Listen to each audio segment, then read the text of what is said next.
Torej, lepo pozdravljeni, spoštovane gospe in gospodje, spoštovane ekscelence. Posebej pozdravljam veleposlanika Republike Poljske v naši sredini.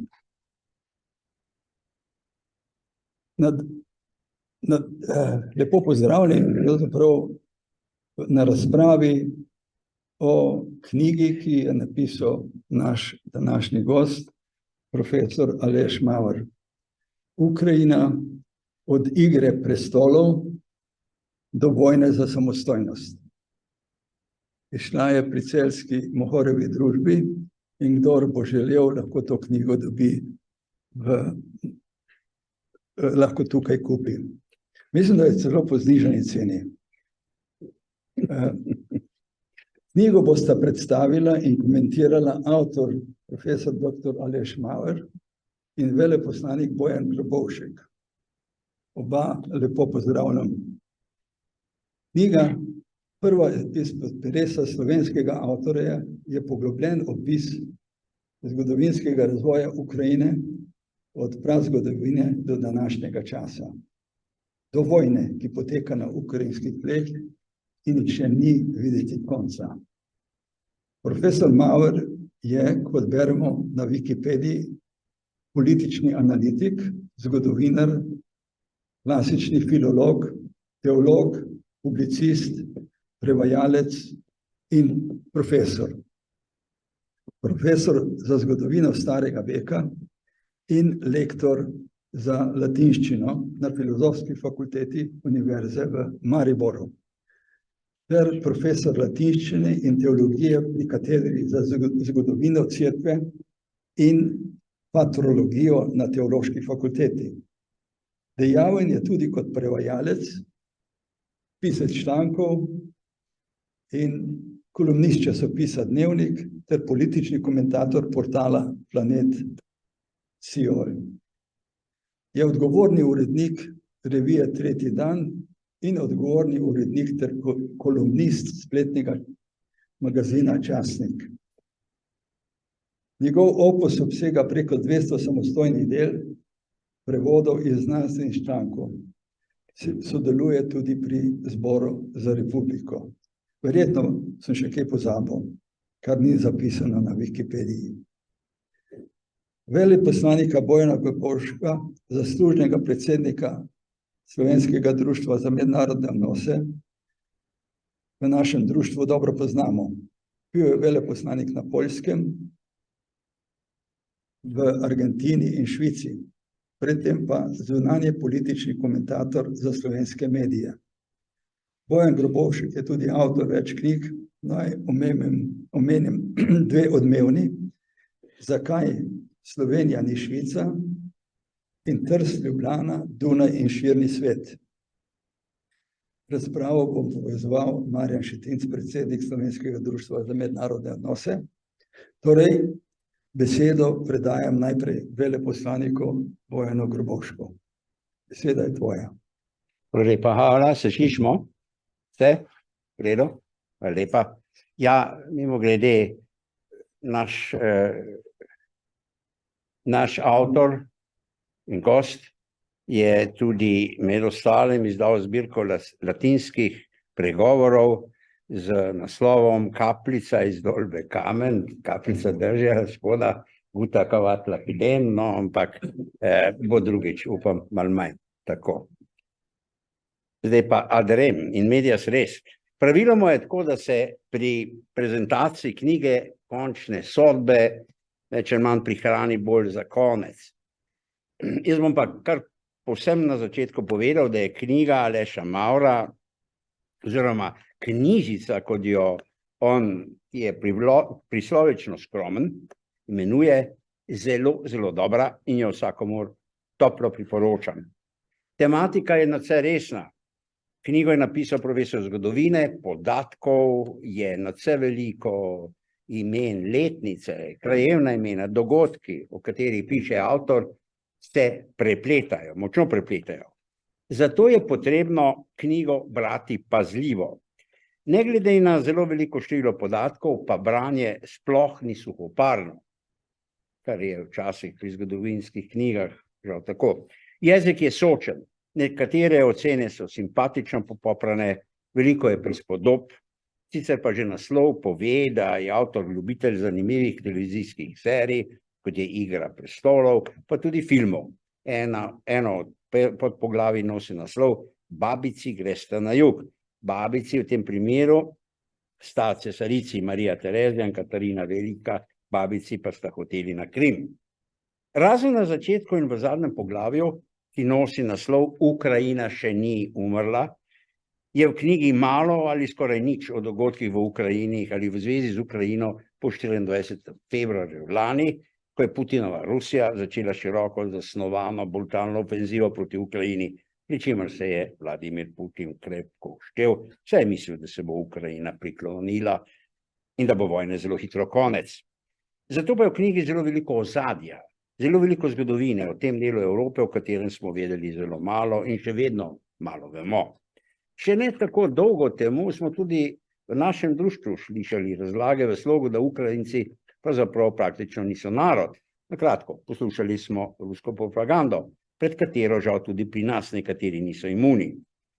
Avtor nam razloži, kaj je bil kijevski Rus, kdo so bili njegovi prebivalci, odkot pojem Rus, ki je za rusko propagando in večino ruskega zgodovinopisja nekakšna predhodnica današnje Rusije. Avtor kijevski Rus preimenuje v kijevsko Rutenjo. Razloži nam, kdo in kaj so unjati oziroma kakšna je grška katoliška cerkev, obelodani nam je razloži kopico pojmov, ki tudi zaradi neznanja tistih, ki pišejo v Ukrajini in zaradi ruske propagande povzročajo pri številnih veliko zmedov. Kot je povedano, nam knjiga ponuja zelo veliko detajlov, dogodkov, letnic, toda vse te posameznosti so analitično navedene znotraj širšega, širokega konteksta in širše slike. Knjiga ima tudi posebno poglavje o Belorusiji, posebno poglavje o Litvi in prav posebno poglavje o Poljski, ki je bila in je za Ukrajino in za Ukrajince še prav posebej pomembna. Da so bili odnosi med Ukrajinci in Poljaki v preteklosti velikokrat zelo težavni, avtor prav nič ne zamolči. Opisuje jih in jih razlaga, obenem pa ugotavlja, da so bili Poljaki praktično vse od padca Berlinskega zidu glavni odvetniki Ukrajine v Evropi. In vemo, da je Poljska, da so Poljaki po februarju lani do Ukrajine in Ukrajincev pokazali ogromno in zelo konkretno solidarnost.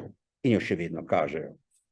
O Judih v tem delu Evrope sicer ni posebnega poglavja, vendar pa je njihova prisotnost oziroma zgodovina, ki je bila zaradi holokausta še posebej tragična, zelo velikokrat omenjena.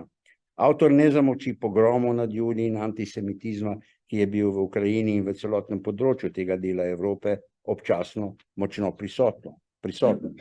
Absolutno in sploh ne zamolči kolaboracije nekaterih Ukrajincev med drugo svetovno vojno z Nemci.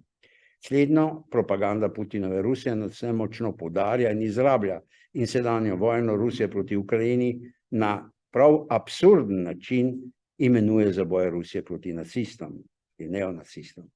Avtor nas pri tem opozarja, kako Putinova propaganda zavestno pozablja omeniti, da je med drugo svetovno vojno veliko več Ukrajincev padlo v boju proti nemškim nacističnim okupatorjem, kot pa v sodelovanju z njimi. Ta knjiga je nasploh nadvse informativna. Nadvse še posebej je zelo informativna za slovenskega bralca. O Ukrajini se tudi pri nas praktično do pred nekaj leti se je vedelo izredno malo. Pa čeprav so bili mnogi Ukrajinci sodržavljani Slovencev, ko smo še živeli v Avstro-Ogrski, se pravi državi, kjer se je od Ljubljane do Dunaja z vlakom potovalo približno isto dolgo, kot se z vlakom potuje tudi danes.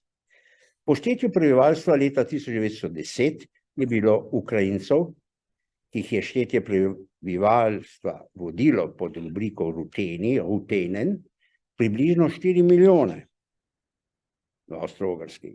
Na področju današnje Ukrajine, pa tudi Poljske, je med prvo svetovno vojno padlo v avstrijski uniformi na tisoče slovenskih vojakov. Brali smo zgodovinski roman Taras Bulba izpod peresa velikana svetovne literature Nikolaja Gogolja, ki je pisal v ruščini, vendar je bil ukrajinskega porekla.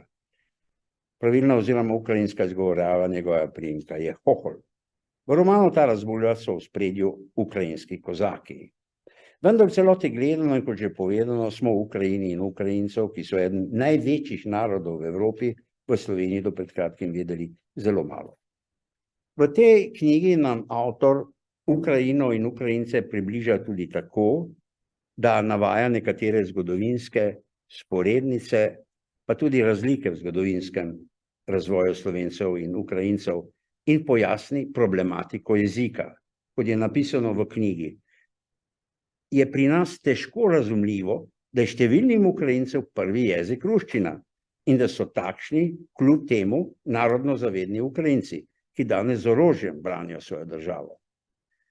Pri 4 od 6 dosedanjih predsednikov Ukrajine, števši sedanjega predsednika Volodimirja Zelenskega, je bil prvi jezik ruščina. Zakaj je bilo tako? O rusifikaciji Ukrajine, o naseljevanju rusko govorečih nam avtor v svoji odlični knjigi nazorno razloži. S tem počasi končujem svojo predstavitev knjige in avtorja in si dovolim ne kritiko, temveč ugotovitev, da bi bila knjiga še dodatno lažje razumljiva, če bi bilo na koncu še register imen oseb, pa morda še kronološki prikaz najpomembnejših dogodkov. Prepuščam besedo avtorjev, da on pove v svojem delu, da pove, kaj ga je motiviralo za pisanje te knjige, ki bo gotovo doživela še nekaj ponatisov, Gloria Crescite Undo, in dodajam prošnjo naj pove svoje mnenje o tem, zakaj pri nas, pri nekaterih obstoja nekakšen, milo rečeno, čuden odnos do dela sveta, ki nam ga on tako dobro približa. Kar zadeva prejšnjo vlado in sedanjo slovensko vlado, obstoja zelo podobno stališče do Ukrajine. In seveda njene pravice, da z vsemi sredstvi brani, da se brani pred ruskimi agresorji.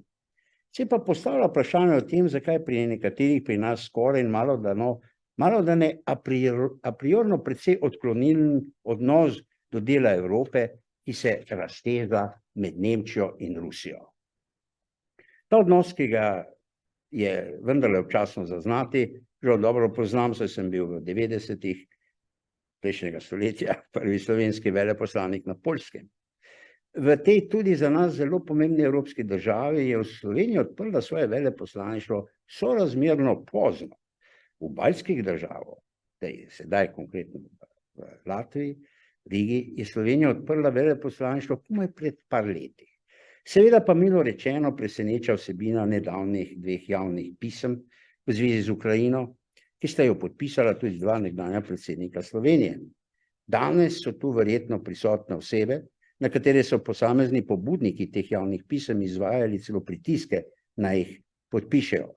Pokončnost tistih, ki so kljub pritiskom odklonili podpis teh javnih pisem, je potrebno vsekakor pohvaliti. Proti vsebini omenjenih javnih pisem smo v Sloveniji nekateri javno kritično nastopili. Med njimi je bil tudi profesor Aleš Maver. Profesor Maver, beseda je vaša. Hvala lepa. V začetku naj povem, da verjetno še pred nobenim predavanjem ali pa pred nobeno predstavitvijo te knjige nisem imel tako velike treme kot zdaj, ker se globoko zavedam, da tokrat res nastopam pred ljudmi, ki o številnih temah, o katerih sem jecljal ali pisal v svoji knjigi, vedo veliko več kot jaz.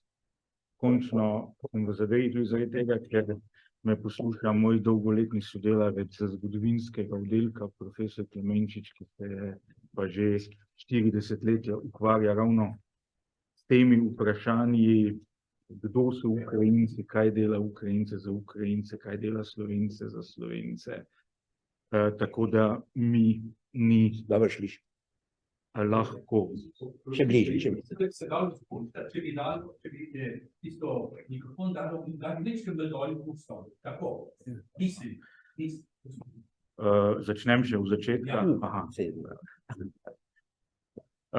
Ja, zahvalil bi se najprej gospodu zaslužnemu predsedniku veleposlaniku Grobovšku za pobudo in za ves trud, ki ga je vložil v organizacijo tega dogodka.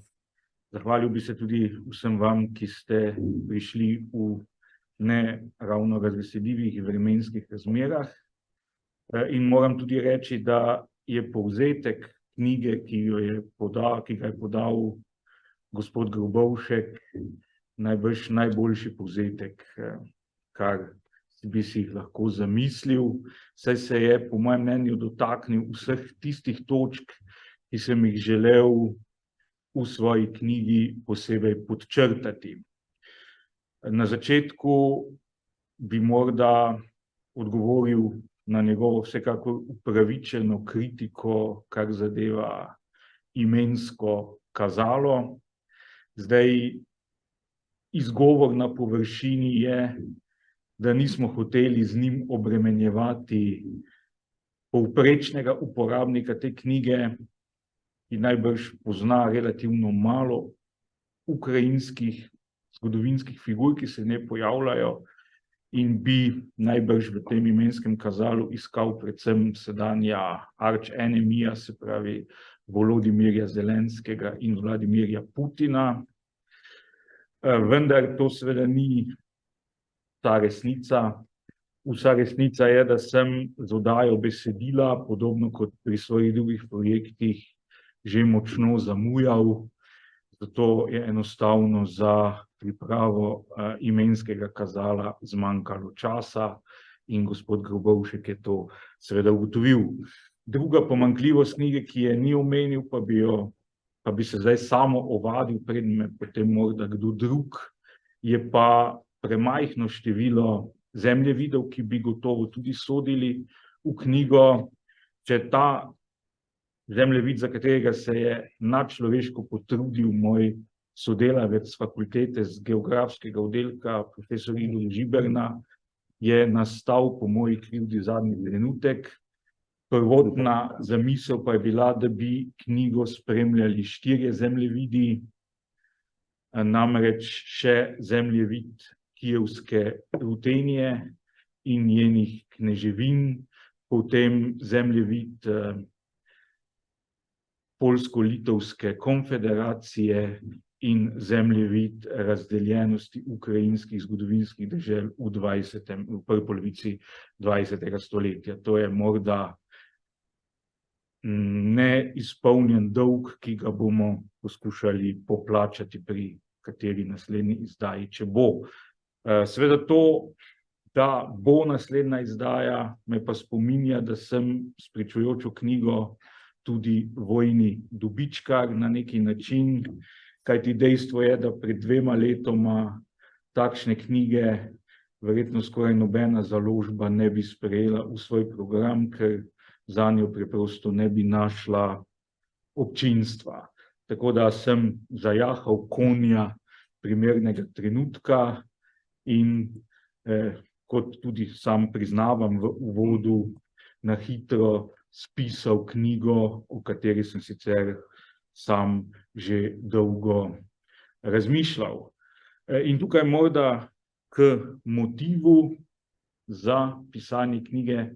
Jasno, neposredni motiv je bil želja, da nekaj storim ob dogajanju po lanskem dnevu svetega Matije, 24. februarju, ko se je vsaj meni osebno podrl svet, kajti na Ukrajino, Belorusijo in še nekatere druge dežele srednje in vzhodne Evrope sem se čutil zelo navezanega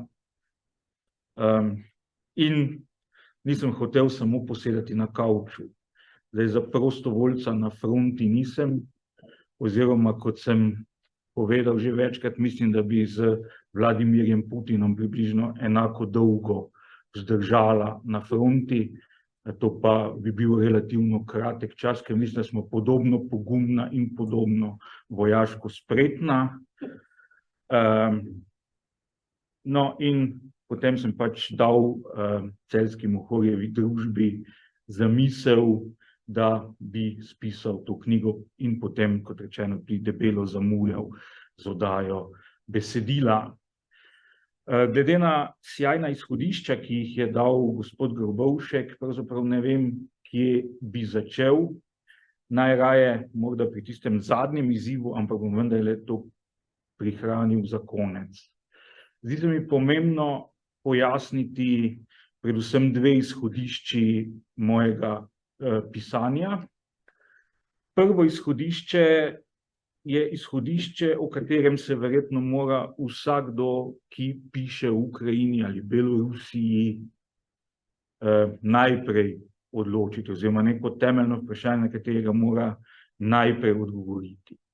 In to vprašanje pravzaprav ni tako zelo daleč niti od slovenske izkušnje, kajti mislim, da je ena vzporednica, ki je sicer v knjigi nisem posebej navedel, tudi v tem, da lahko tako k ukrajinski zgodovini kot k slovenski zgodovini pristopamo iz dveh različnih kulturno-zemljepisnih smeri in glede na to, katero smer v štartu izberemo, dobimo tudi deloma različne izide, vsaj v interpretaciji.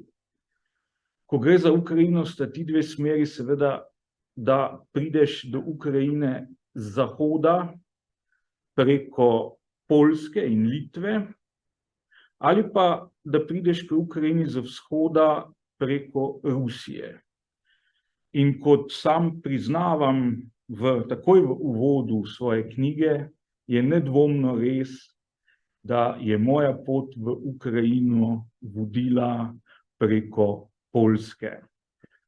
Se pravi, moja prva izkušnja, pa prvi stik s pravo ukrajinsko zgodovino, če odmislim katastrofo v Černobilu, ki je bila za mojo generacijo prvi stik s tem, da sploh obstaja nekaj takega kot Ukrajina, je bila preko zgodovinskih romanov poljskega pisatelja, katerega priimek vsi Slovenci izgovarjamo kot Sienkiewicz, verjetno bi pa morali reči Šenkiewicz ali kaj podobnega. In zato so ti kraji, ki so danes Ukrajina, recimo Stanislaviju oziroma Ivano-Frankivsk danes ali pa Kamjanec-Podilski, bili v mojih predstavah najprej Poljska, potem pa so šele postali Ukrajina.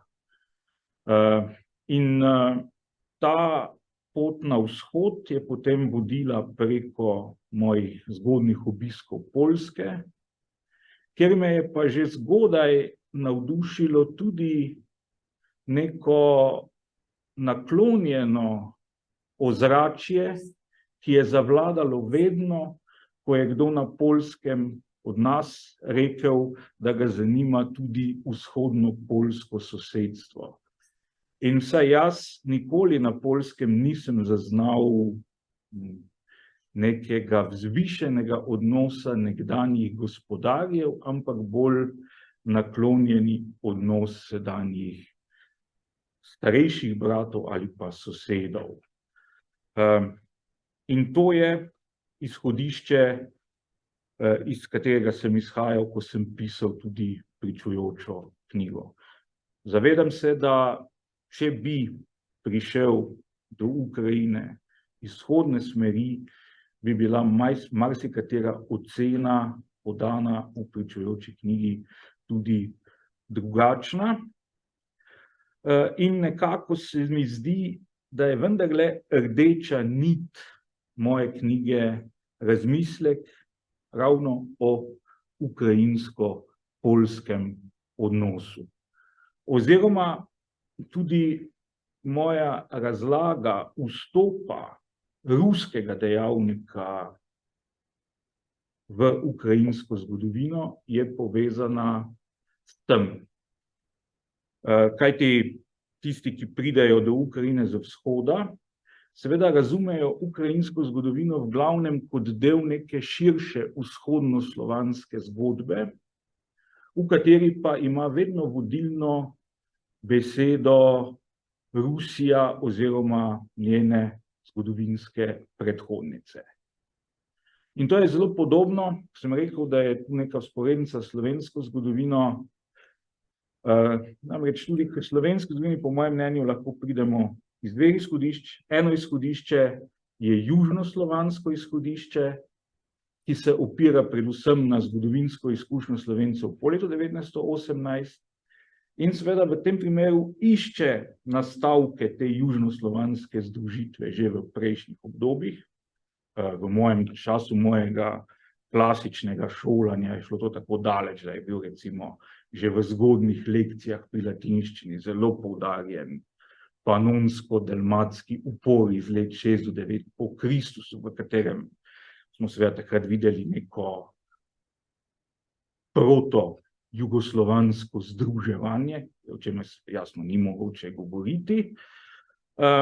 Po drugi strani pa seveda lahko gledamo na slovensko zgodovino kot del srednje evropske zgodbe oziroma zgodbe državnih tvorb s težiščem na severozahodu. In zelo podobno je torej v ukrajinskem primeru, na eni strani ta vzhodnoslovanski kompleks, na drugi strani pa ukrajinske dežele kot del poljsko-litovskega prostora.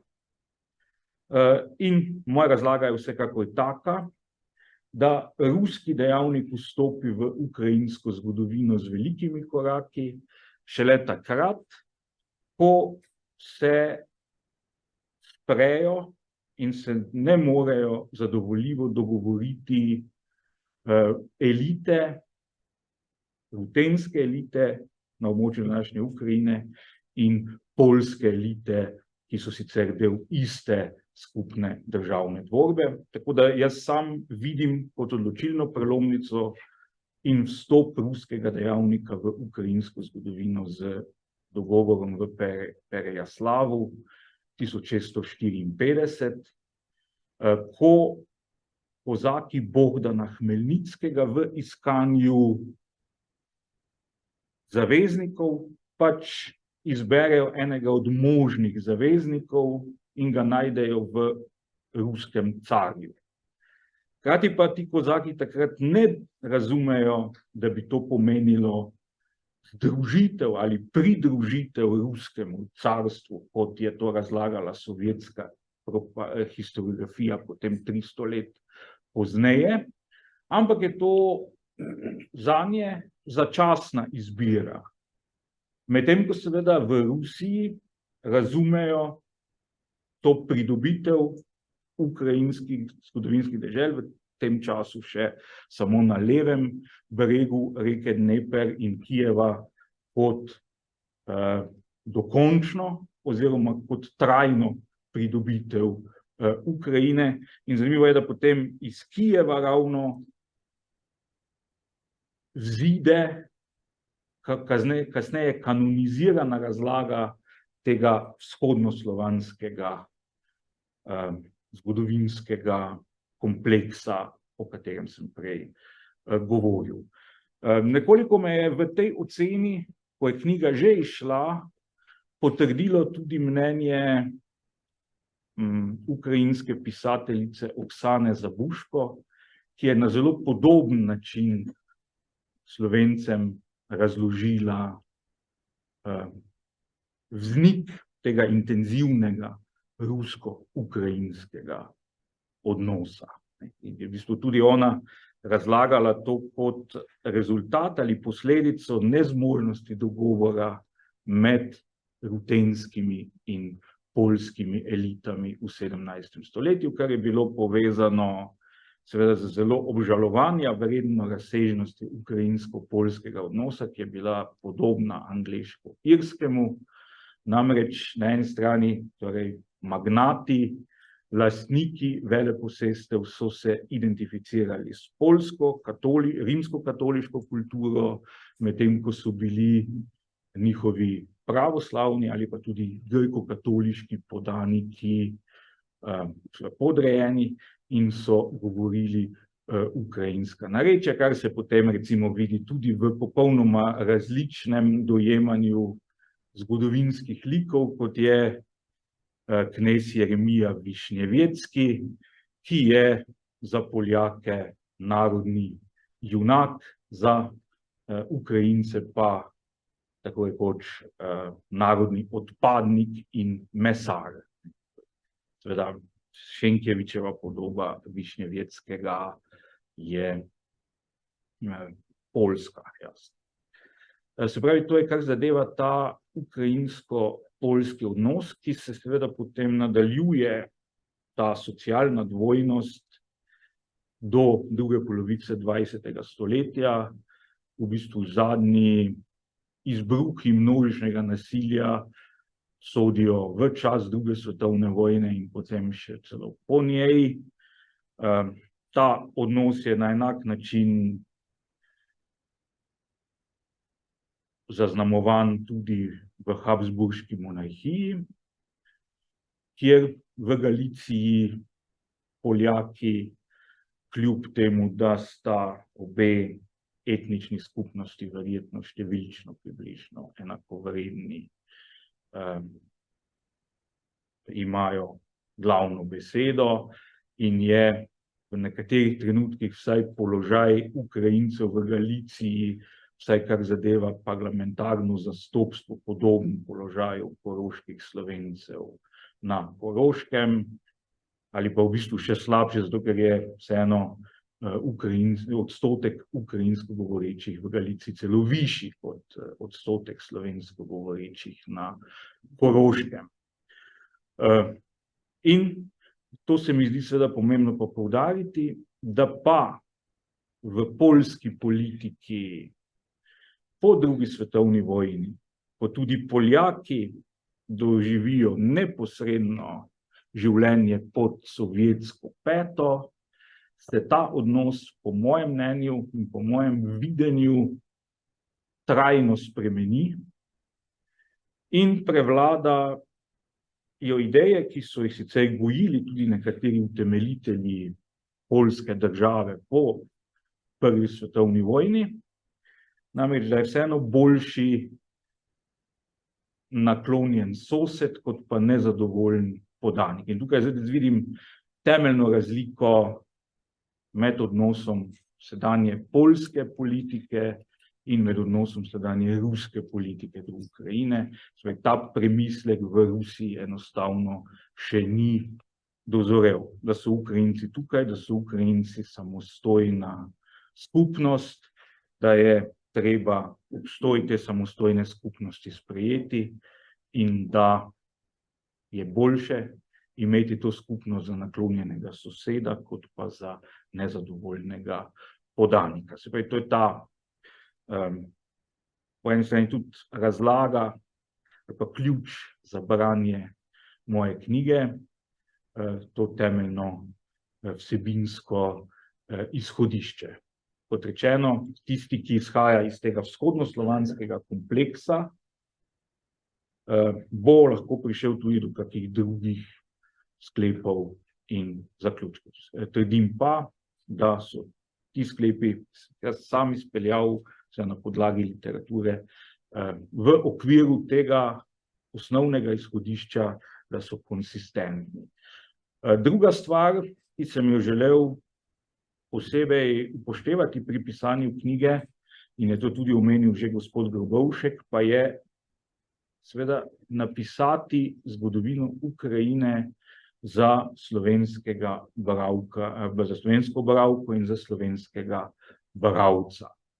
Zato, kjer je le mogoče, opozarjam na podobnosti in razlike med slovensko in ukrajinsko zgodovino, ker sem imel velikokrat občutek, zlasti ob raznih razpravah v slovenski javnosti od leta 2014 naprej, da se Slovenci velikokrat obnašamo, kot da nam je ruska zgodovinska izkušnja bližja kot ukrajinska, čeprav obstajajo dejansko med slovensko in ukrajinsko zgodovinsko izkušnjo včasih prav osupljive vzporednice.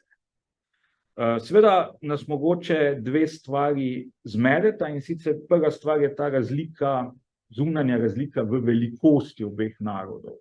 Ukrajinci so, kot smo slišali, med največjimi evropskimi narodi. Ukrajina je v svojih mednarodno priznanih mejah največja država, ki leži samo v Evropi. Ampak in pa seveda Slovenci pa nimamo tega občutka, da bi bili ravno posebno velik narod. Druga stvar, ki se mi zdi, da Slovence zelo rada zmede, pa je, da se številnim Slovencem zdi, da sta ukrajinščina in ruščina jezika, ki sta si zelo podobna. Da pa se Slovenci pravzaprav do nedavnega o obstoju ukrajinščine, pa o kakšni ukrajinski književnosti nismo zelo veliko vedeli. Bil je sicer en kratki val navdušenja nad ukrajinsko književnostjo in ukrajinsko kulturo v začetku 20. stoletja, ki pa ni potem kasneje več doživel ponovitve.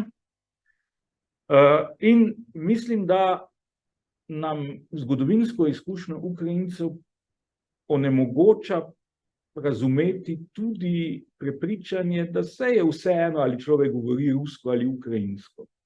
In ne znamo videti tega, kar je zame zdaj po več desetletnem ukvarjanju z Ukrajino očitno, da je ta ukrajinsko-ruski kulturni in jezikovni odnos in je bil enako tudi ukrajinsko-poljski jezikovni in kulturni odnos popolnoma enak strukturno, kot je bil za večino slovenskega etničnega ozemlja slovensko-nemški kulturni in jezikovni odnos. Res je, da sta si nemščina in slovenščina bolj odmaknjena jezika, kot sta si ukrajinščina in ruščina, ampak strukturno gre za popolnoma enaka odnosa in seveda tista vodila večino obdobja v pojave jezikovne diglosije in v to, da sta se slovenščina in ukrajinščina zelo težko uveljavljali kot jezik uradov in zlasti jezik šol. Pri čemer so bili Ukrajinci še v nekoliko slabšem položaju, ker niso mogli v zadnjih 200 letih svoje zgodovine računati na večini svojega naselitvenega območja na kulturno in jezikovno pomoč cerkve. Kajti pravoslavna cerkev v ruskem delu Ukrajine, ki pa je predstavljal 85% celotnega ukrajinskega naselitvenega območja, ni spodbujala samostojnega jezikovnega in kulturnega razvoja Ukrajincev. Drugačna zgodba je seveda grko-katoliška cerkev v Habsburški monarhiji, kot je bil sploh položaj Ukrajincev v Habsburški monarhiji v tistih 200 letih, ko so bili razdeljeni med Rusko carstvo in Habsburško monarhijo, popolnoma neprimerljiv s položajem v Ruskem carstvu. Tukaj pa seveda grko-katoliška cerkev odigra podobno ali pa še pomembnejšo vlogo kot številni predstavniki katoliške hierarhije in katoliške duhovščine v slovenski kulturni zgodovini in kot jo končno odigrava katoliška cerkev na avstrijskem Koroškem še danes. Pa da ne bom zdaj teh primerjav med slovensko in ukrajinsko zgodovino preveč vlekel, bi mogoče opozoril samo na tiste, ki so najpomembnejše. Seveda, to je ena bistvena podobnost, je ta pripadnost večjim državnim tvorbam v zgodovini, izpostavljenost pritiskom sosednjih večjih ali pa vsaj prodornejših jezikov. Potem pa bi izpostavil še izkušnjo razdeljenosti narodnega ozemlja po prvi svetovni vojni. Oba naroda sta doživela razdelitev med 4 različne države. Pri obeh je bil položaj najboljši v večnarodni državni tvorbi, torej v primeru Slovencev to Kraljevina Srbov, Hrvatov in Slovencev oziroma Kraljevina Jugoslavija. V ukrajinskem primeru je to Zveza sovjetskih socialističnih republik. Potem pa si delite tudi to značilnost, da je morda najvitalnejši del naroda pristal zunaj te večinske državne tvorbe. Tako so primorski Slovenci, ki so bili verjetno gospodarsko in kulturno zelo vitalni, če ne celo najvitalnejši, pristali pod Kraljevino Italijo, medtem ko je Galicija, ki je zaradi pripadnosti Habsburški monarhiji bila zibelka ukrajinske narodne zavesti, pristala po prvi svetovni vojni pod Poljsko. Potem pa sta še manjši skupnosti, torej koroški Slovenci v Avstriji, potem Ukrajinci v Bukovini v Romuniji in pa Ukrajinci v Zakarpatju, ki pristanejo na Češko-Slovaškem, kjer sicer njihov položaj relativno dober in nekaj skupnost Slovencev pristane tudi na Madžarski. Seveda potem je razvoj v Sovjetski zvezi drugačen kot v Kraljevini Jugoslaviji in politiki ukrajinizacije sledi politika vnovične rusifikacije in celo praktično fizičnega uničenja komaj nastale ukrajinske kulturne elite v 30 letih 20. stoletja in holodomor, ki zelo zaznamuje končno tudi rusko-ukrajinski odnos. Tukaj bi izpostavil pa še eno veliko razliko, ki jo je morda celo težko razumeti. Ta razlika pa je, da Slovenci uspejo v Habsburški monarhiji sicer ne v vseh delih enako razviti praktično vso kulturno infrastrukturo, ki jo potrebuje razvit narod, ampak po prvi svetovni vojni praktično ni ideje o državni osamosvojitvi, ker očitno prevlada strah, da bi se utopili v avstrijskem, nemškem ali kakorkoli bi to morje že poimenovali. In zato Slovenci navijajo in izpeljajo široko južnoslovansko združitev, pri čemer je ta odločitev vendarle sprejeta relativno hitro in pod vtisom aktualnih razmer. Ukrajinci pa kljub temu, da te kulturne infrastrukture nimajo oziroma jo imajo do neke mere samo v Galiciji, relativno hitro od zahteve po neki relativno nedefinirani avtonomiji začetka leta 1917 pridejo do ideje o samostojni državi. In kar je še presenetljive, je pravzaprav ta ideja nastane v vzhodnem delu Ukrajine oziroma med Ukrajinci pod ruskim carstvom, nekdanjem ruskim carstvu, kakorkoli. In potem ta ideja ostane, vendar se samostojna ukrajinska država, ki nastane, ki ima 2 ali 3 pojavne oblike ali pa celo več.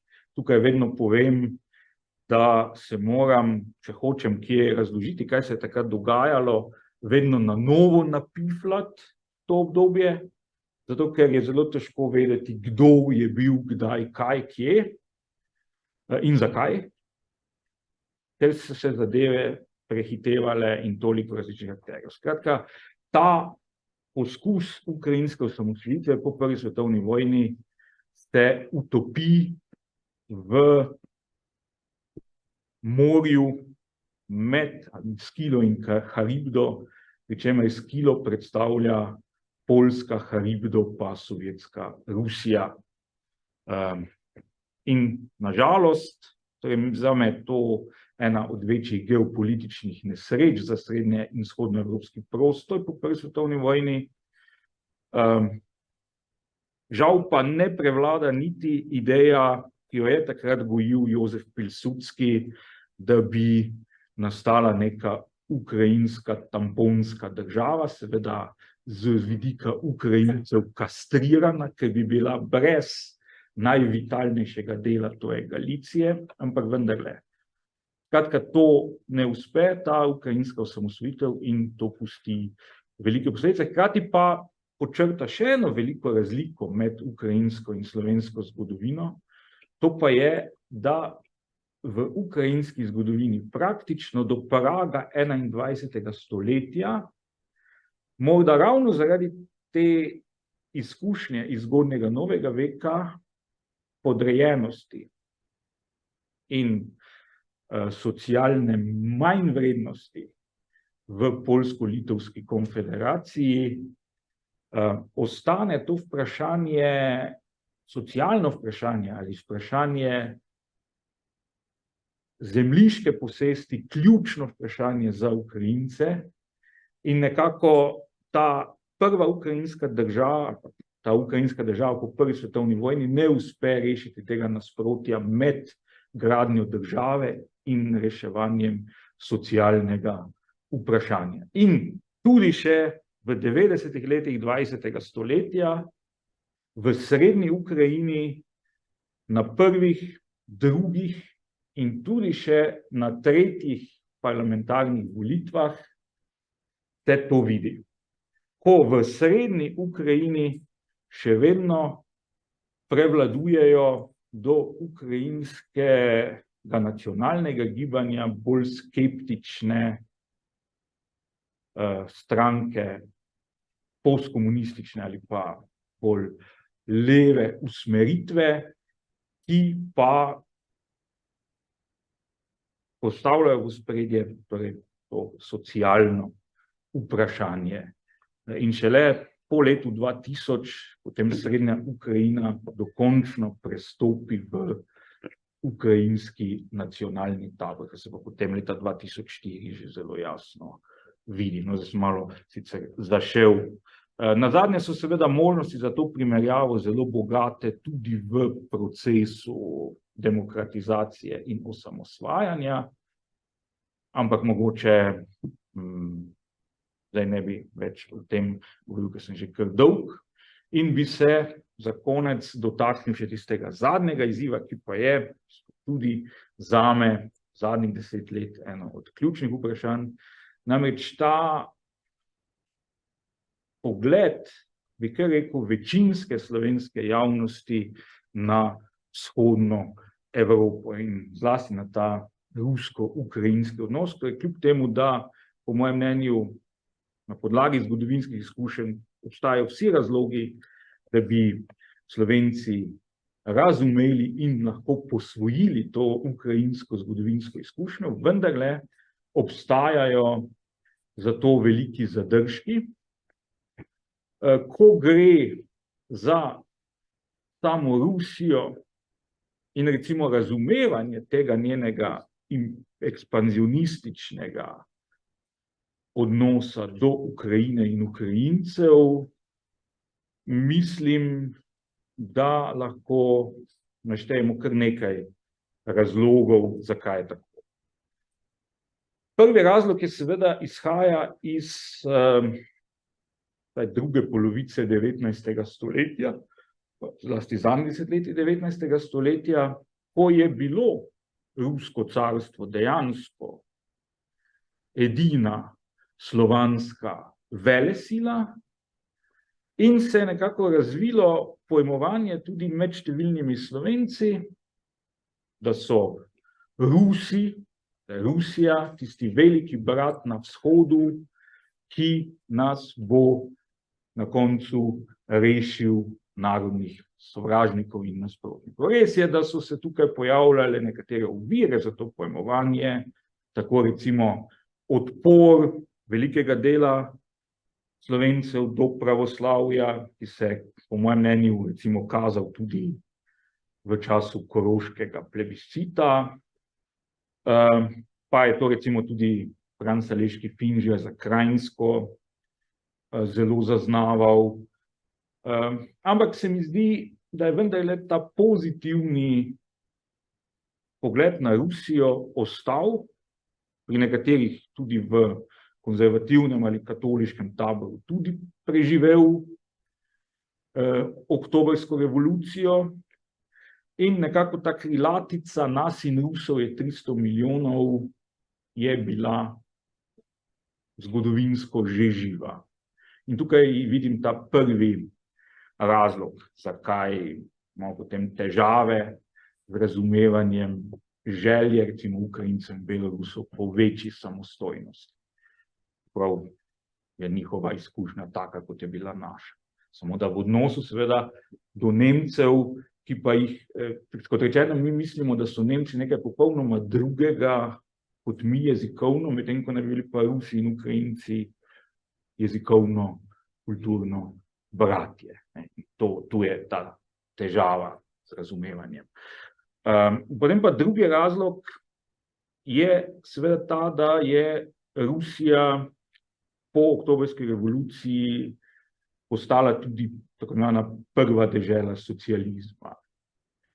In ta predstava se tudi ohranja do danes, kljub temu, da težko rečemo, da je Putinov sistem vladanja kakorkoli socialističen, je takšna predstava še vedno živa. Temu se je v novejšem času pridružila tudi nekoliko nepričakovano, pa se nanaša na isti sistem vladavine, se je pridružila pa še neka konzervativna nostalgija po Rusiji. Namreč v času, ko se konsenz v zahodni Evropi premika v smer socialnega liberalizma, naenkrat odkrijejo nekateri zahodnoevropski konzervativci Rusijo kot duhovni rezervoar, kot zakladnico konzervativnih, tradicionalnih krščanskih vrednot. Tako da nastane potem zelo zanimiva koalicija, ki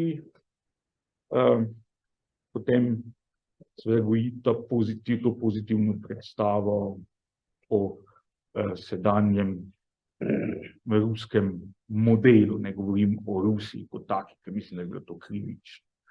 Tudi ta konzervativni tok ima seveda svoje predhodnike in recimo, da so zlasti v Habsburški monarhiji, zlasti mogoče sam cesar Franc Jožef, gojil to predstavo o Rusiji kot naravni zaveznici, ker je imela podoben ali pa ker je imela avtokratski sistem vladavine, o katerem je sam cesar sanjal tudi zase.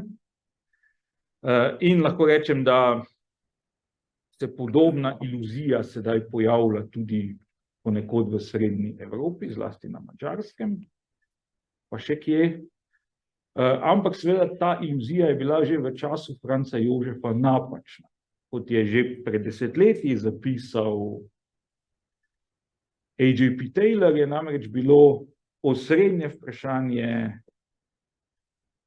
Habsburške monarhije vzhodno vprašanje in to vprašanje je na koncu Habsburško monarhijo tudi po njegovem mnenju odneslo. In enako lahko tudi zdaj rečemo, da interesi srednjeevropskih držav in vsaj Putinove neosovjetske Rusije nikakor niso identični.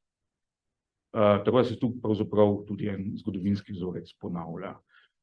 In na koncu pa, mogoče celo za večino Slovencev, je pa, se mi zdi, odločilna neka predstava o svetu, ki sem jo tudi sam gojil v času svojega otroštva in zgodnje mladosti in je bila nekako vse navzoča v Jugoslaviji. To pa je neka, rekli, neuvrščeno razumevanje sveta, kajti seveda Jugoslavija kot osrednja članica gibanja neuvrščenih je to na vseh ravneh spodbujala. Na pozitivni strani lahko rečemo, da k temu naboru teh predstav sodi to, da je po mojem mnenju povprečen Slovenec iz 80-ih let, ko sem sam odraščal, vedel o svetu in o posameznih državah in o delih sveta več kot večina Evropejcev. Mi smo za nas so bile pojem tudi obrobne afriške države, kot je recimo Srednjeafriška republika, takrat je bilo Srednjeafriško cesarstvo, Zimbabve, Zambija, Kenija in podobno. Zair, pa potem različne azijske države in celo nekatere države Oceanije, ker so bile to neuvrščene države. Na negativni strani pa je bil ta pogled na svet izrazito manihejski ali dualistični. Imeli smo dober del sveta in imeli smo nepopravljivo slab del sveta. In na nepopravljivo slabem delu sveta je bila velika večina tistih držav, ki jim danes rečemo kolektivni zahod. Na pozitivnem pa ostale države, torej, ki so predstavljale recimo v tej naši predstavi svetovne ponižane in razžaljene. In čeprav je bila Jugoslavija neuvrščena, je vendarle Sovjetska zveza bolj sodila k temu ponižanemu in razžaljenemu delu sveta, kot pa, recimo, bolj kot pa Združene države Amerike. In to seveda, to je šlo do pustnih šem. Skoraj vsakdo med nami si je nekoč želel kot otrok, da bi bil za pusta Jaser Arafat. Skratka, potem pa se mi zdi, da se je temu pridružilo še eno tako malo, pa smo malo podobni Poljakom v odnosu do Ukrajincev skozi zgodovino. Namreč se mi zdi, da ravno ta jugoslovanska izkušnja se je vedno poudarjala v tej smeri. Mi smo sicer socialistična država, ampak smo nekaj popolnoma drugega kot ti reveži v srednji in vzhodni Evropi, Čehi, Poljaki, da ne govorimo o Litovcih.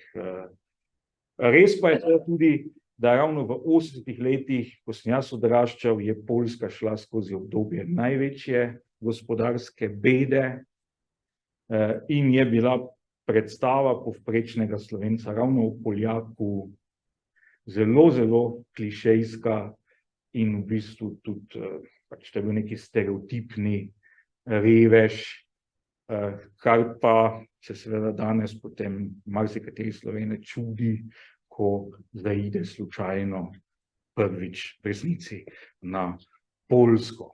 Zdaj, tako da to so te neki razlogi, gotovo nisem vseh izčrpal, bil sem pa tudi že dolg, tako da bi s tem končal. Hvala lepa.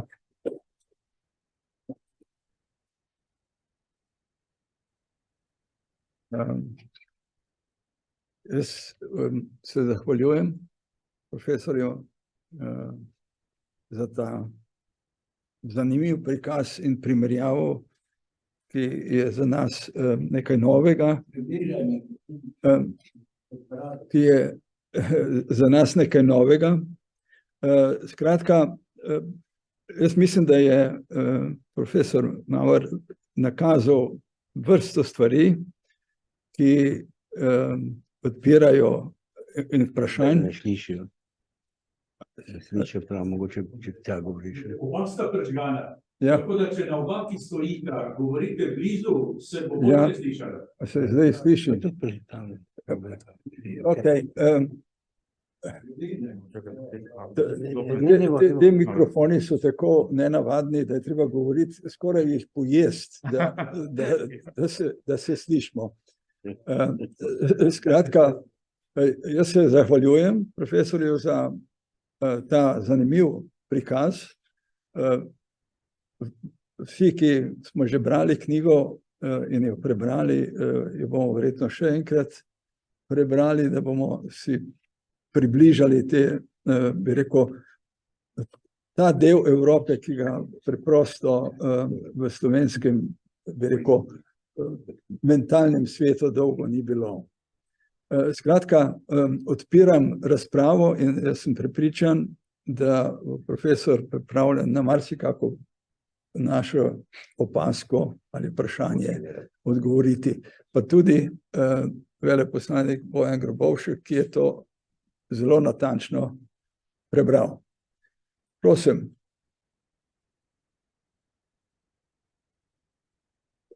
Bo kdo prebil let? Minister Thaler. Minister Thaler. Vse bomo šli, Na glas. bomo slišali. No, osebno bi se rad zahvalil za priložnost, da smo danes tukaj za predstavitev knjige, ki ste izredno pomembna in da bo morda pomagala pri zmanjšanju kakšnih presenečenj v prihodnosti. Moram reči, da ne samo zame, za marsikoga, ki ga poznam, včasih sodelovali, so v zadnja 3 leta veliko presenečenje. Posebej pa zadnjih 15 mesecev. Prej, kot vemo, je COVID, korona časi, kjer smo bili presenečeni, kako veliko ljudi v Sloveniji se je priklonilo teorijam zarote o tem, zakaj je prišlo do tega virusa, kdo vse nam hoče škoditi, zakaj medicinska stroka nastopa proti nam in tako naprej. To v velikem meru še vedno traja in je tudi statistično dokazano, da smo Slovenci, kar se tega vprašanja tiče, v vrhu tistih, ki menijo, da stroka nima pojma in da svetovne podtalne sile želijo, da nam škodi.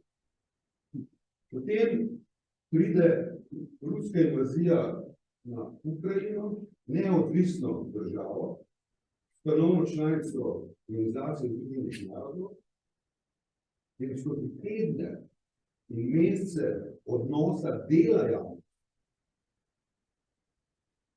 na žalost tudi tako imenovanega pomembnega dela javnosti, se pravi ljudi, ki so integrirani v politični in diplomatski sistem Slovenije, začneš opaziti, da imajo zelo nenavadne predstave o tem, zakaj je prišlo do te vojne, kakšen naj bo izhod te vojne in kaj nam je storiti. Veleposlanik Grbošek je omenil te pismi kot eklatanten primer tovrstnega odnosa. Vidi pa se, da je bil to samo sižet, da če imamo tovrstnega odnosa. In mi upam in menim, da bi ta knjiga in tovrstni zapisi in izdaja lahko pripomoglo k temu, da se razumevanje, zakaj pri Ukrajini gre in kakšen naj bo naš odnos do nje in do prizadevanj ukrajinskega naroda, da živi svobodno in samostojno, tako kot ostali narodi v Združenih narodih, da lahko taki zapisi pomagajo, da se izbijamo iz te nenavadne situacije. Ker po moji oceni imamo položaj, ko ali iz oportunizma, ali iz antiamerikanizma nekateri želijo prikazovati dejstva na popolnoma spreobrnen način. Pride celo tako daleč, da se zalotimo, da izpeljava tovrstne argumentacije pripelje do zahtev, da naj se Ukrajini ne pomaga, z namenom, da bi bilo te vojne čim prej konec. Na osebni ravni se mi to zdi pretresljivo. Kot da se tovrstni argumenti in ljudje, ki za njimi stojijo, ne bi zavedali, kaj v bistvu to pomeni za ukrajinski narod, za Ukrajinke in Ukrajince. Značilnost ruske politike, posebej tudi Putinove politike, je, da stvari v bistvu ne prikrivajo. Da tisti, ki vsaj malo sledi, vsaj nekaj napora vloži v to, da poskuša razumeti argumente napadalca, tistega, ki je začel invazijo, mu zelo hitro postane kristalno jasno, da gre v končni meri popolnoma enostaven načrt genocida nad narodom Ukrajinskim. Na način, ki je bil poznan že v primeru pokola poljske vrhuške v Kapinskem gozdu in v nešteto genocidih in imperialno-kolonialnih osvajanjih, ki jih je pač Rusija polna svoje strukture. Drži, da je to velika nacija, da je potrebujemo na njeno kulturo in tako naprej, vendar se moramo zavedati, da gre za imperij, ki je objavil nešteto število ljudstev, kar se vidi že po številu članic Ruske federacije, in gre tudi za kolonialno miselnost, ki enostavno si predstavlja, da so določeni narodi, da jim je usvojeno, da bodo podvrženi ruski dominaciji. V zadnjih 100 letih ni nobene sosede Rusije, ki jo ne bi ruska ali carstvo ali država ali ruska sovjetska zveza napadla. To je dejstvo.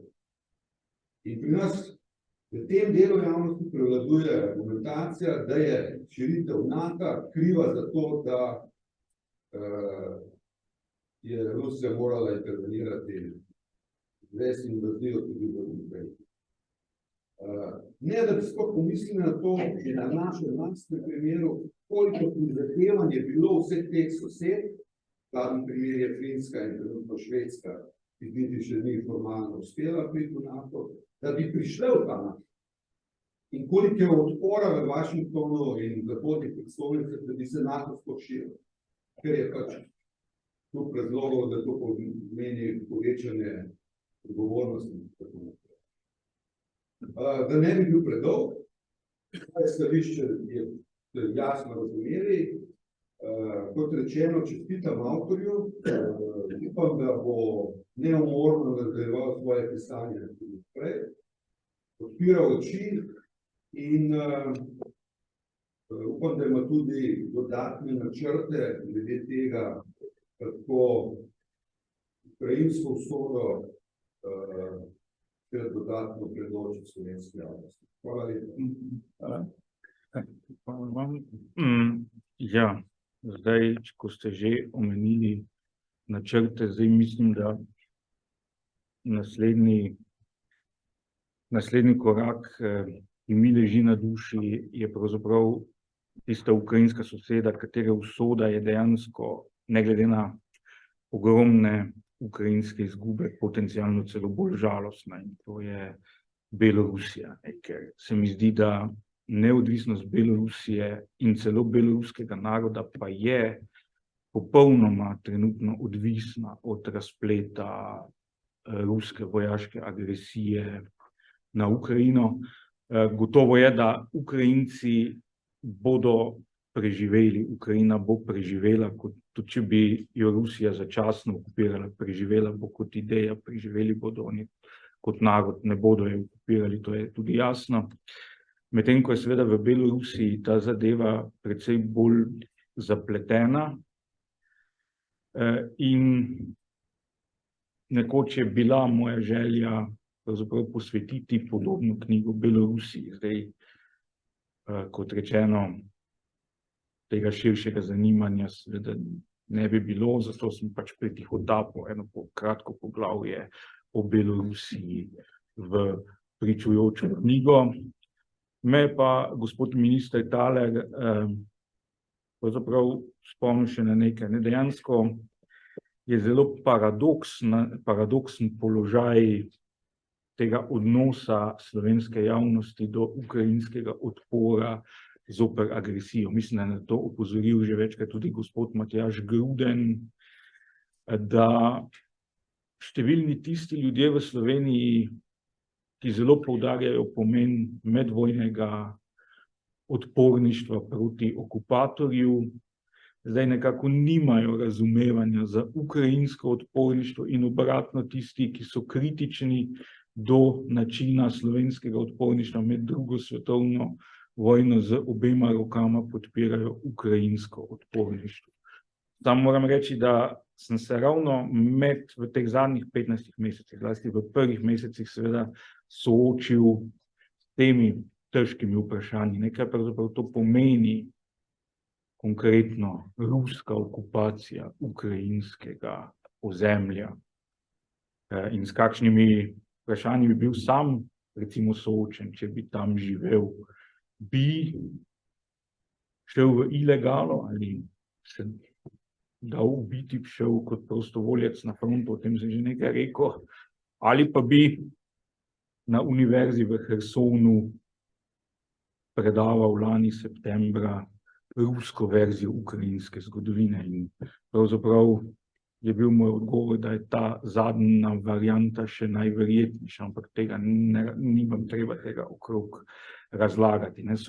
Se mi pa zdi, da res je tudi to treba kot sporednico poudariti, kot kaže, bi bila in je ruska okupacija ukrajinskega ozemlja seveda najbolj podobna temu, kar so doživljali recimo Štajerci in Gorenjci v času nemške nacistične okupacije. Tudi te, zgodbe o ukradenih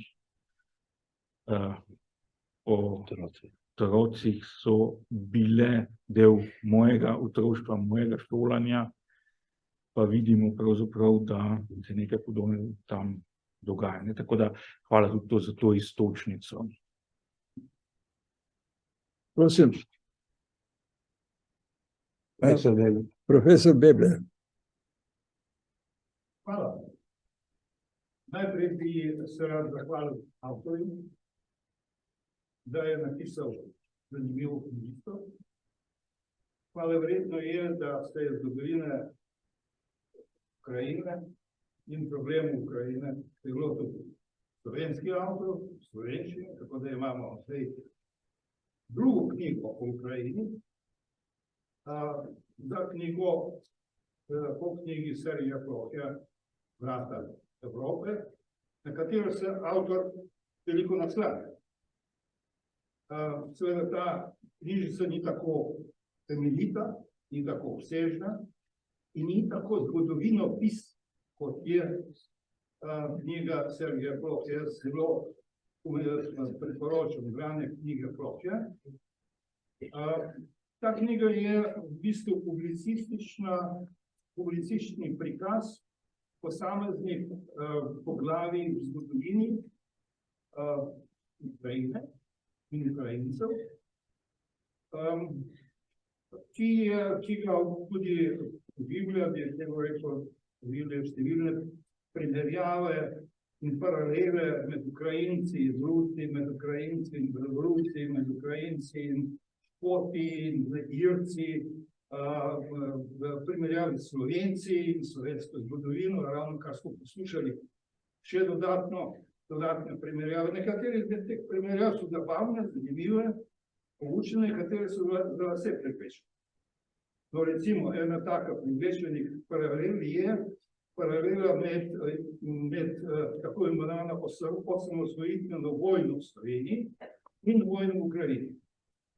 Najprej, junija, julija 1991 v Sloveniji ni bilo vojne. Je bil oborožen spopad, ki je trajal 10 dni, ki je terjal 76 smrtnih žrtev, ki je nastal iz povsem drugačnih razlogov, kot je vojna v Ukrajini.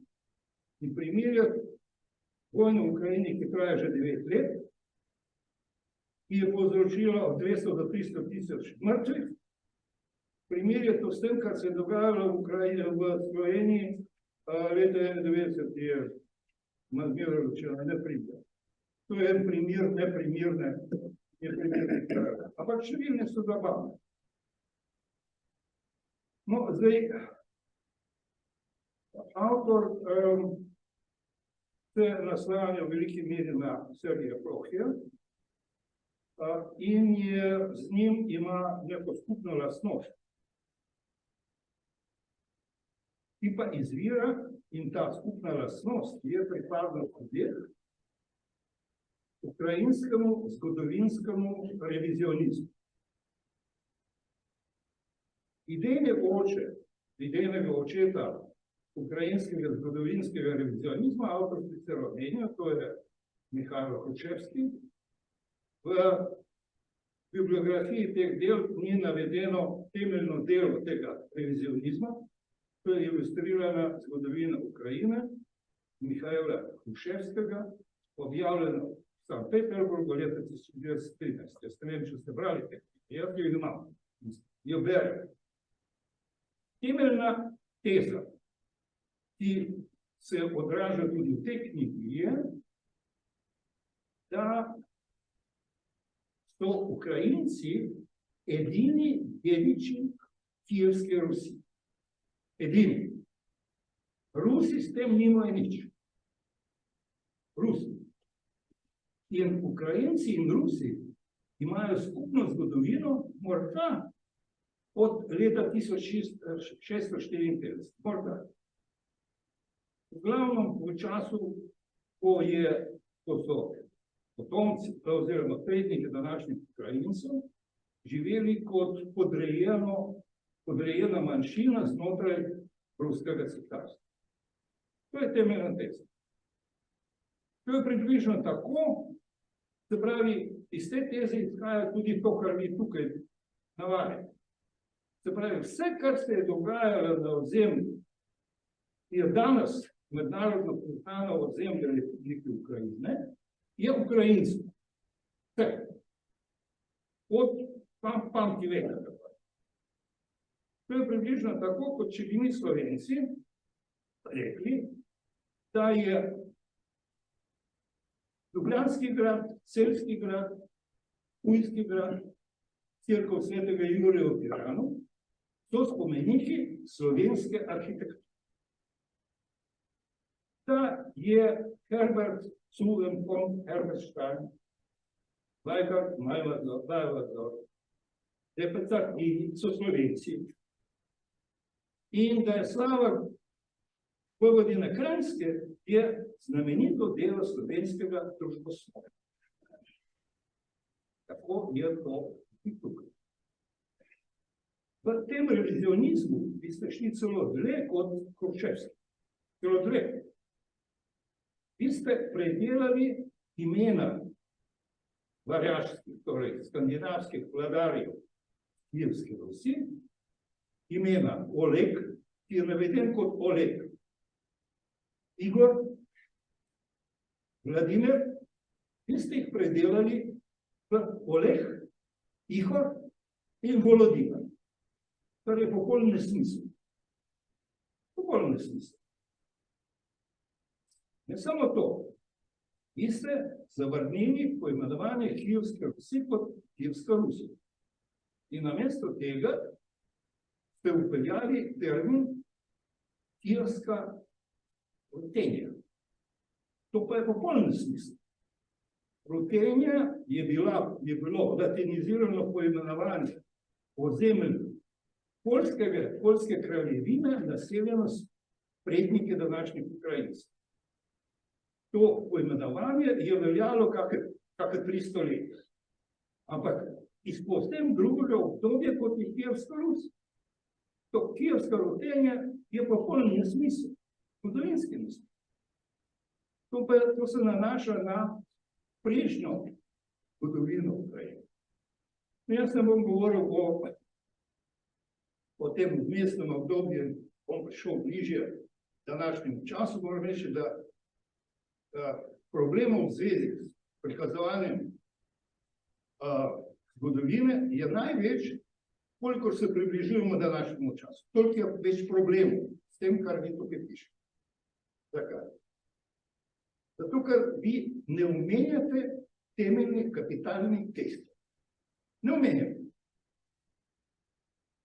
In hkrati navajate nekatere teste. Nepravilno, netočno ali neresnično. In jaz vam dal nekaj takih primerov. Nekaj takih primerov. Ukrajinci imajo za zgodovinsko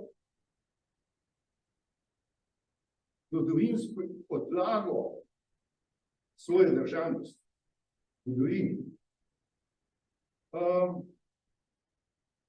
Kazaško paradržavo,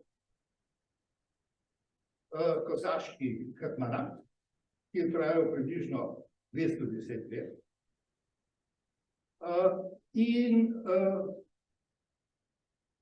To imajo za neko podlago zgodovinskega spomina za svojo državnost, ki je nastala kot država.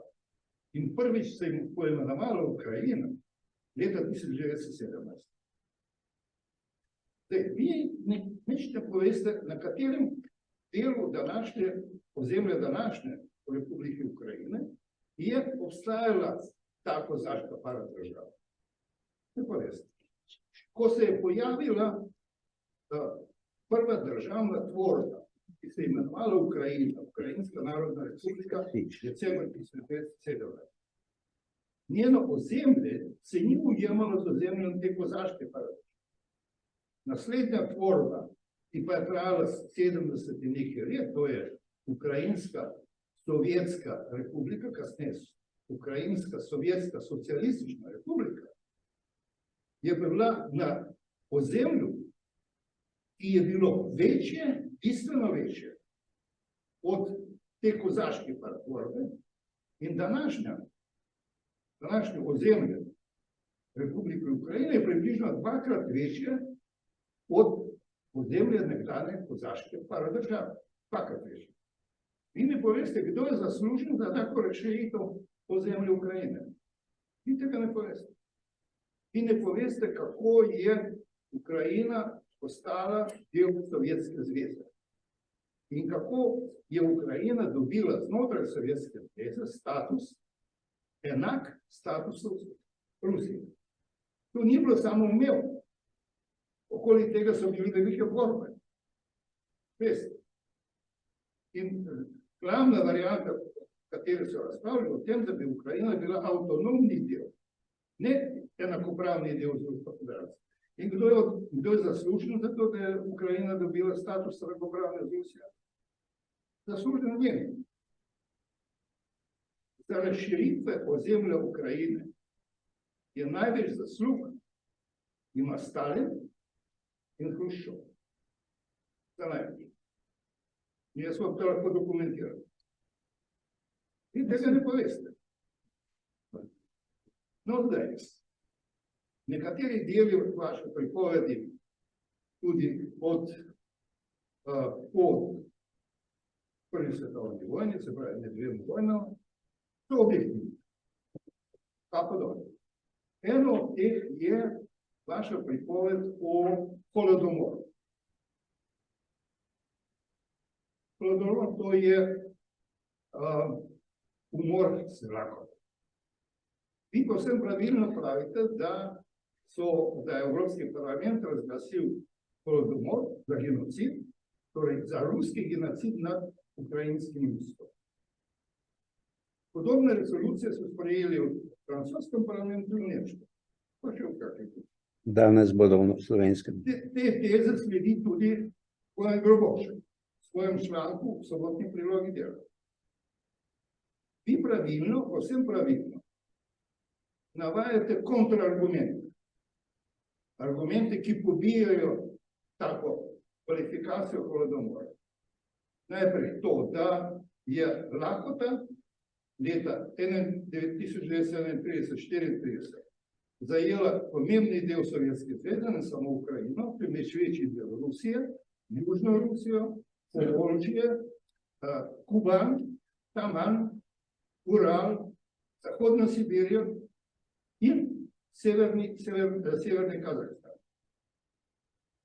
Največji odstotek mrtvih zaradi lakote, največji odstotek, ni bil v Ukrajini, on je bil v Kazahstanu. In to med ruskim prebivalstvom Kazahstana. Drugič, vi omenjate to, da je sicer drugotnega pomena to, da pomemben razlog za to lakoto je bil naravni pojav. Dve zaporedni izredni suši na večjem delu ozemlja tedanje Sovjetske zveze. Se pravi, naravni pojav. Temu, kar ste dodali, bi lahko dodali še naslednje. Odločitev o izvedbi kolektivizacije na tak način, ki je glavni krivec za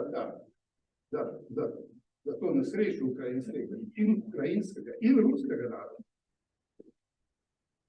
Odločitev o tem je sprejel kolektivni organ, ki se imenoval Politbiro CK PKPD.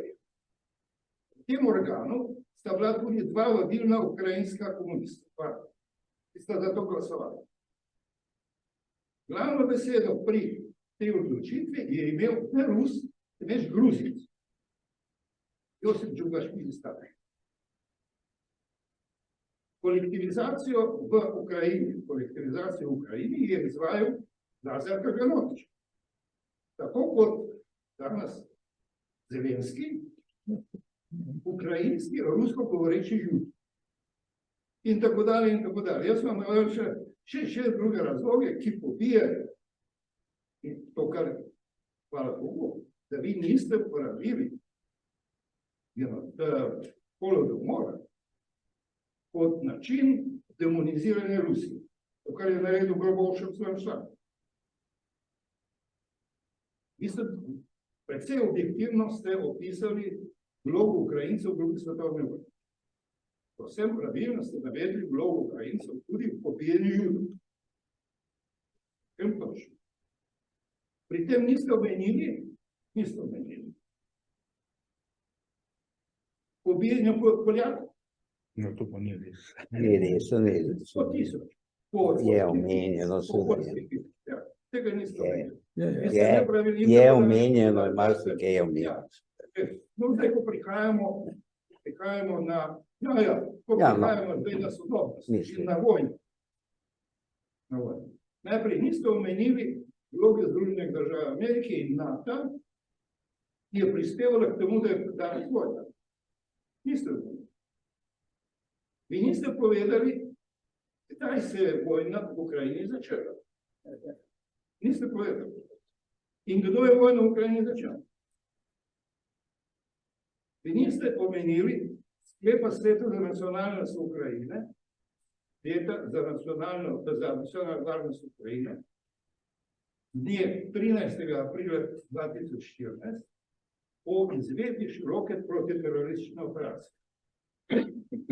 In pooblastilo ukrajinski vojski dne 15. april za izvedbo te protiteroristične akcije. In to je bil začetek državljanske vojne v Ukrajini. Ta vojna je trajala od leta 2004 do leta 2022. Vi ne omenjate, da je v tej vojni padlo od 14 do 20 tisoč predvsem Ukrajincev.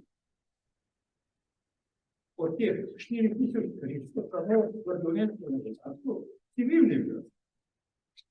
Ne vem. In tako dalje, in tako dalje. Recimo, je povsem nepravilno, torej,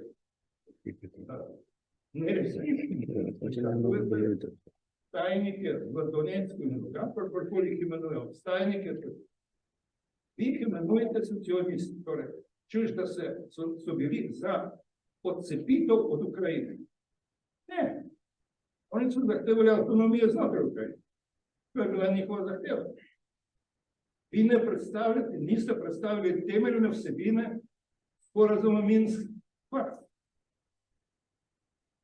Vi ste nepravilno povedali, da sporazum Minsk, potem, ko niste predstavili Minsk-Pakt, ste zapisali, da Minsk-2 ni bil uresničen, zato ker podpisnite, niso se mogli dogovoriti, tako naj to izpelje. Pa ni res.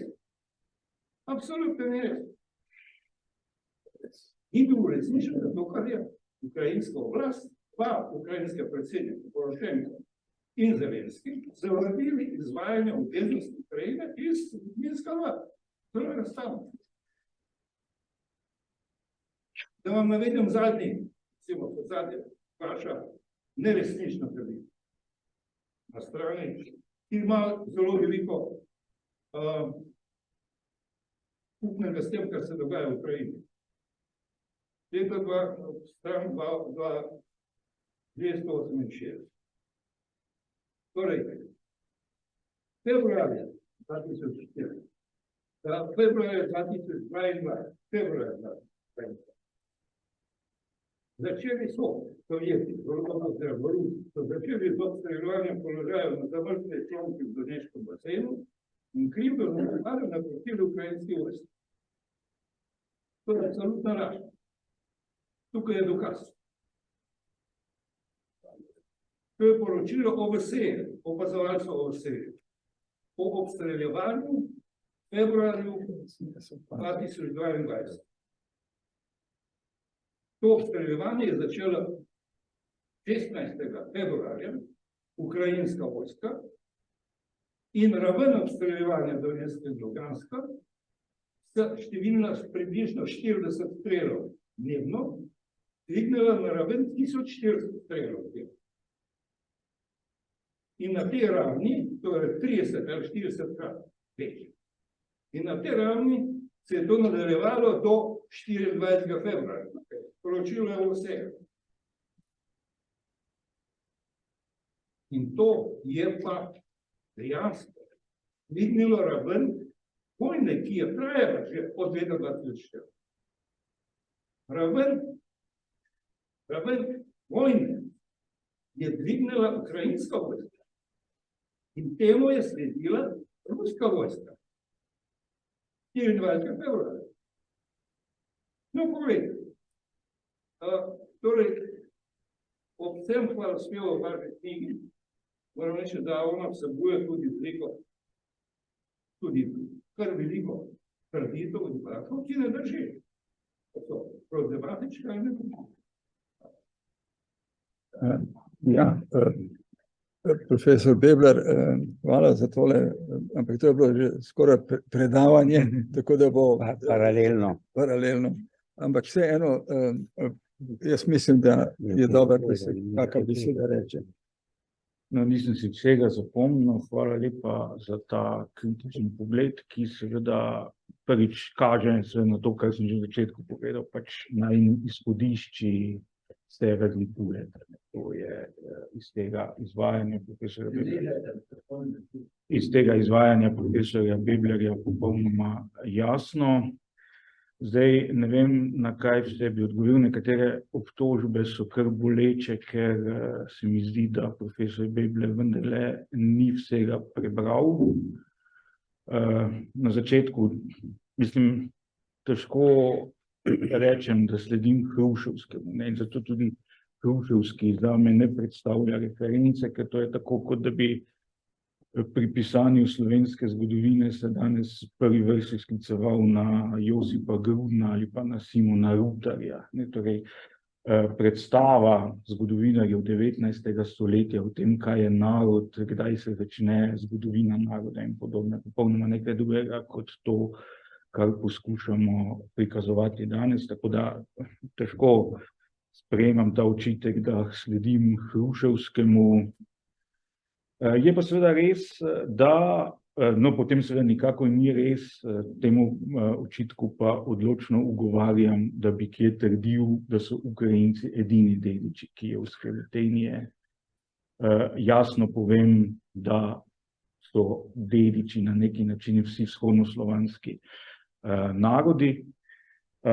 Poudarjam pa, da za razliko od v Rusiji in tudi v sovjetski historiografiji običajnega prikaza, je moje mnenje tukaj se pa, strinjam seveda s Sejhijem Plohijem, da so se te vezi v 13. stoletju po mongolskih vdorih odločilno pretrgane in da razen duhovne povezave, ki je izhajala iz skupnega izročila vzhodnega krščanstva, dejansko tečeta zgodovina bodočih Rusov in na eni strani in zgodovina bodočih Ukrajincev in zgodovina bodočih Belorusov v popolnoma različnih smereh, ker se ukrajinska zgodovina oziroma zgodovina bodočih Ukrajincev usmeri na zahod, medtem ko se zgodovina bodočih Rusov usmeri na vzhod.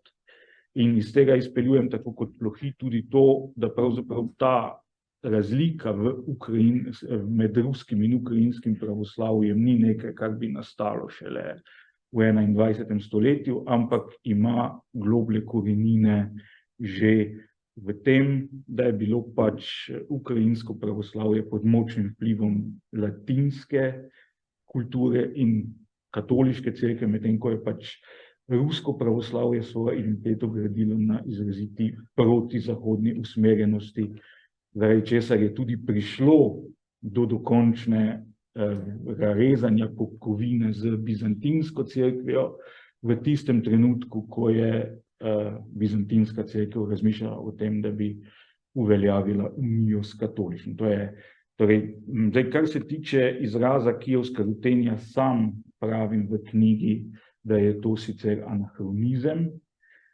Moj namen ni bil, da bi z njim zamenjal izraz kijevska Rus, ampak izraz kijevska Rusija, ki je pač, kot tudi razložim v knjigi, neprimeren. Zato, ker izraz kijevska Rusija pa dejansko ustvarja vtis, kot da je Rusija najpomembnejša ali pa celo edina naslednica te državne tvorbe. In zaradi tega predlagam, da se zamenja ta izraz Rusija z rutenja iz razloga, ker se danes z pojmom rutenja nihče ne identificira. Izraz Rus pa zavračam izključno iz jezikovnih razlogov, zato ker ga ne moremo sklanjati in bi to potem povzročalo stalne težave, ker imam pač slučajno kot profesor antične zgodovine podobno izkušnjo z izrazom polis, ki je ženskega spola in so potem stalne težave s sklanjanjem. Hkrati pa seveda, če ohranimo izraz Rus, potem težko naredimo pridevnik, ki je bil drugačen kot ruski. Ker kot poudarjam v svoji knjigi, tako v poljščini kot celo v ruščini, je ta razlika med Rusi in Rusijo vidna, medtem ko pač v slovenščini zaradi zgodovinsko uveljavljene rabe ni. Torej, ne morem se strinjati s tem, da niso v knjigi omenjeni pokoli Poljakov, ti pokoli v Voliniji so zelo jasno omenjeni in izpostavljeni kot problem tudi za sodobne ukrajinsko-poljske odnose. Zdaj, kar se tiče tega najnovejšega dogajanja, moj pogled je pač tak, da v Ukrajini ne moremo govoriti niti od leta 2014 o državljanski vojni, kajti po mojem mnenju gre pač vendarle za konflikt, ki je bil do te mere, kot se je razplamtel, vnesen od zunaj. Se pravi, da tukaj Ukrajinci sami seveda te razlike med vzhodom in zahodom so bile velike, nikakor pa ne take, da bi vodile v državljansko vojno. Zdaj, kar se tiče teh podatkov, ali so to res podatki OVSE-ja ali niso, težko sodim. Se mi pa zdi čisto, mislim, tisti, ki poskušajo dokazovati, da Rusija 16. februarja 2022 še ni nameravala napasti, so po moje v zmoti. Mislim, da je bilo jasno, da bo napadla v tistem trenutku, ko so se začele skupne vojaške vaje z Belorusijo, ki je postala izhodišče za prodor proti Kijevu. To je bilo pa bistveno pred 16. februarjem.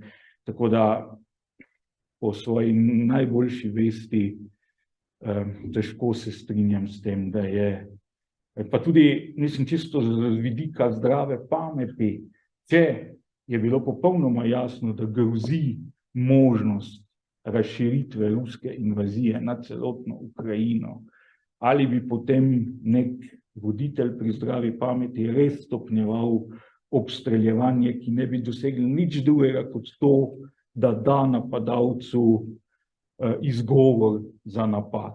Mislim, to je eno osnovno vprašanje, na katerega je treba, se mi zdi, odgovoriti ob tem. Tako da težko verjamem, da se je Rusija šele po 16. februarju 2022 odločila za napad in sam pač žal vidim v takem upravičevanju nekaj podobnega, kot če bi kdo rekel, da je bil poljski napad na Glivice res povod ali vzrok za nemški napad na Poljsko septembra 1939.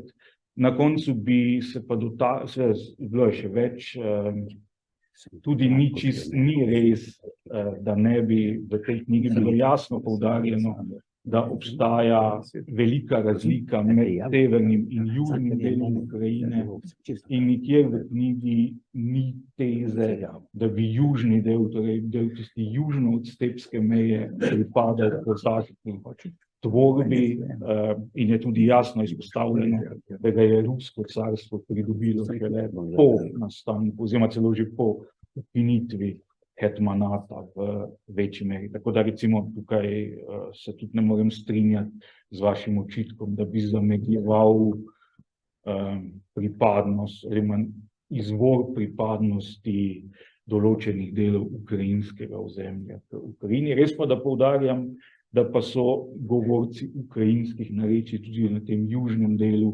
predstavljali vsaj relativno večino prebivalstva. Nekaj je bilo seveda tudi logično, ker so bili temu ozemlju najbližji. Na koncu še deloma se pa strinjam z vašim očitkom o prelahkem vlečenju vzporednice med obema osamosvojitvenima vojnama. Dobro, če zdaj pustimo ob strani interpretacijo vojne v Sloveniji, mogoče je ta stavek, ki je res zapisan v tej obliki, da je to, kar se zdaj dogaja v Ukrajini, ukrajinska osamosvojitvena vojna, kot je bila. Jaz mislim, da oznaka osamosvojitvena vojna sama po sebi ni zgrešena, kajti tako kot si je Slovenija v osamosvojitveni vojni na neki način priborila ali potrdila samostojnost, to vojno Ukrajina brani in potrjuje svojo samostojnost. In z tega vidika se mi zdi, da je izraz osamosvojitvena vojna upravičen. Res pa je, da je mogoče razlika med ravnijo obeh vojn premalo izpostavljena in je z tega vidika lahko tudi Ukrajinci to razumejo seveda kot žalitev. Na koncu pa še ena stvar, ki sem jo pa zdaj vmes že pozabil, no, ampak mislim, bom vsekakor razmislil še o kakem vašem očitku, torej kot rečeno, saj ta je upravičen, mogoče bi kakšno stvar bilo treba še jasneje poudariti, tega pa mislim, da se bo težko strinjala o izvoru, globinskem izvoru sedanje vojne. Če dovolite, čisto na kratko bi se javil, ker sem bil pač, je bilo moje ime omenjeno, nimam pred seboj tistega teksta, torej, kar se deva, malo etikete smo zamenjevali, doktor Bebler se mi zdi, kar zadeva absolutno število mrtvih. Pri holodomoru jih je bilo največ v Ukrajini. Vi, čeprav ste razumeli, ste govorili o nekih procentih, ampak govorimo o absolutnem številu, to mora biti jasno. Malo, jaz razumem, da argumentirate, skušali ste argumentirati, absolutno ni res to v zvezi z Poljaki, s temi Poljaki, to je vse v knjigi, ampak naenkrat ste spremenili predstavnika, izrazitega predstavnika veliko ruskega imperialista, pa v Gruzica. Dovolite, to je tako kot malo, da bi potem v Rajhu rekli, ja se bil itak Avstrijci, lepo vas prosim. Ampak da končamo. Všeč mi je bilo, ker je že v začetka bilo povedano, da kolega je pristopil iz zahodne strani. Vi ste izrazito pristopate iz vzhodne, z moskovske, ali kakorkoli že, k tej zgodovini. Ja. In je bilo že od začetka povedano, da tu zelo velikokrat bo prišlo lahko tudi do drugačnega gledanja in neskladi. Zdaj bi si pa dovolil poljskega, ja,